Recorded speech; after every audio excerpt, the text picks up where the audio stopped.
Hello everyone, welcome once again. मैं हूं सुजाना करामत। उम्मीद करती हूं आप सब खैरियत से होंगे। आज हम सीखेंगे कि किस तरह से हम कलाम मुक़द्दस के हवाला जात को इस्तेमाल करते हुए अपने ख़ानदान के लिए बेहतर अंदाज में दुआ कर सकते हैं। तो आए हम अपनी दुआ का आगाज़ करते हैं। ऐ बाप, यीशु के नाम में मैं तेरा शुक्र हो कि कलाम हमारी रहनुमाई करता है। जब हम सो जाते हैं तो हमारी निगहबानी और जागते वक्त हमसे बातें करता है। तेरा कलाम मेरे कदमों के लिए चिराग और मेरी राह के लिए रोशनी है। अपने नाम की खातिर हमें सदाकत की राहों पर ले चल। ऐ बाप, मैं तेरा शुक्र अदा करती हूँ कि तू मेरी और मेरे ख़ानदान की उस राह में रहनुमाई करता है जिस पर हमें चलना है, और तू हमें सलाह देता है और तेरी नज़र हम पर होती है।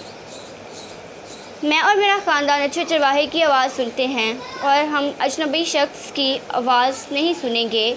हम खुदा के बेटे और बेटियां हैं। खुदा का रूह हमें सिखाता है और हमें तमाम सच्चाई की राह बताता है। हमारी राह नूर सहर की मानद होगी, जिसकी रोशनी दोपहर तक बढ़ती ही जाती है। हमारी राह ज़िंदगी की है, ना कि मौत की। हम उसकी कारीगरी हैं और यीशु मसीह में उन नेक कमाल के वास्ते मखलूक हुए हैं जिनको खुदा ने पहले ही से हमारे लिए तैयार किया। हम उन राहों पर चलते हैं जिनको पहले से मुकर्रर किया गया और जो हम सब के लिए पहले से तैयार की गई।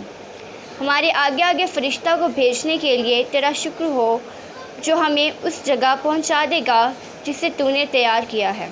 यीशु के नाम में आमीन। वीडियो को लाइक करें, हमारे चैनल को सब्सक्राइब करें और ज़्यादा से ज़्यादा वीडियो को शेयर करें। खुदावंद आप सबको बरकत दे।